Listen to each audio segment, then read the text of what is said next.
What's going on? It's your boy Sermon at Sermon's Domain on Twitter. Bruno Mars is making his return with 24 Karat Magic. It's his latest album, and this is going to be everywhere. This is my first Bruno Mars album, like in full. I've never listened to an entire album from him, and I think now I regret it because this man is very, very talented. The only reason why I listened to this album is because I kept seeing people on my timeline talk about Chunky.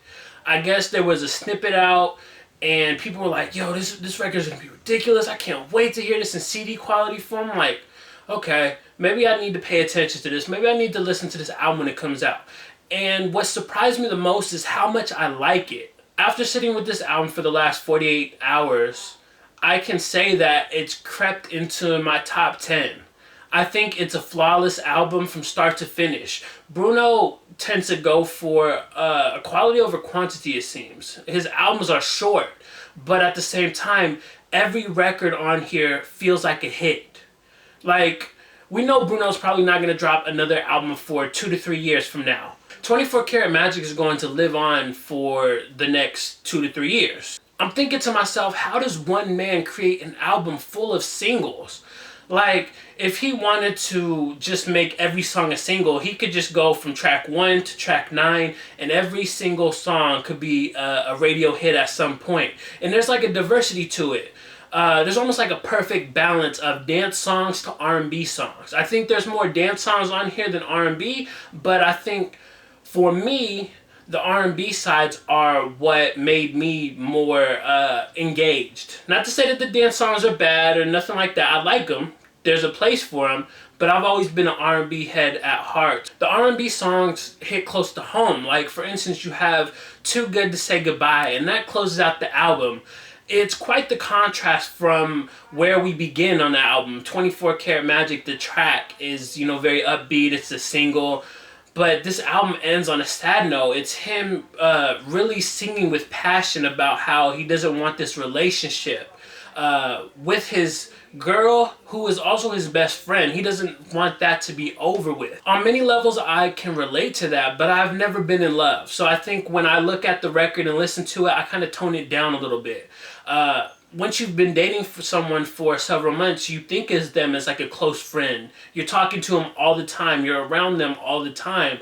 And so when it's over, it's kind of like you're just disappointed. You're sad about it. Bruno sort of encapsulates that feeling with a lot more intensity than how it affects my life. So I still found a lot of value in that record. And I like that it ends the album that way because you don't want to end the album the same way you started. Another thing that I observed about this album is that there's many influences and generations that kind of span this album. Bruno is someone who is able to pay homage to all these different eras of music.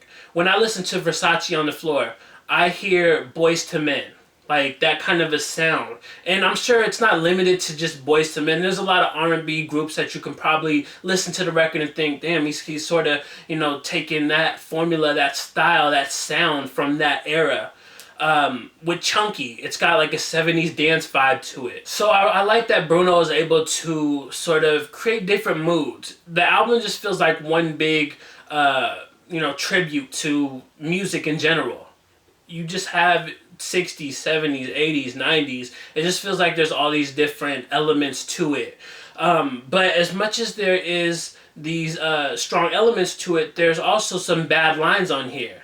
And I think Bruno is able to get away with them because he has such a great voice. For instance, he starts off straight up and down by singing, "Girl, I bet your mama named you good looking 'cause you look good to me." If a rapper said that, they would be crucified. But I think Bruno is able to pull it off because, like I said, he has that voice, a great voice. And I don't know people that are really listening to Bruno for like the lyrics, just the lyrics. I think they go for the overall vibe of a record. And Bruno is able to capture happiness. He's able to capture sadness and just all these different emotions throughout the album. And so I think the bad lines are just me being a critic and me listening to the lyrics and thinking, damn, this is not a good line. And then he has another one on 24 Karat Magic. He says, "Known to give the color red the blues. again, in the way he delivers that line has you thinking, damn, that's good, that's hot. But it's the critic in me. I guess if you're paying homage to various generations, you want to capture what they would say. And let's be honest, some of the music in the past, there's been corny lines on them too. So I like that Bruno is adding that authenticity to it. So Bruno Mars made an amazing album, one that really surprised me. I wasn't expecting to like this so much. With this album, Bruno continues his world domination in music. This is an album that's going to last 2 to 3 years. Next year, Bruno is going to be everywhere. Not only will you see him on radio, on TV, you're going to see him on tour from the end of March to November. Granted, it's not every day that he's performing, but that is a long world tour. I don't know many artists that can do that long throughout the year with maybe a couple of days breaks in between.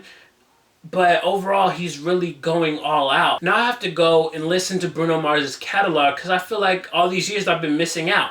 I like the records like Grenade, but I didn't really get into him as a full artist, and it took for this album to make me a fan. So I think I have to go back and listen and really appreciate the earlier work as well. So let me know what you think about 24 Karat Magic in the comment section below. Then like the video, subscribe to the channel if you're not already, share the video, follow me on Twitter at @sermonsdomain, and as always, thank you for your time. I appreciate you for watching, and until next time, peace.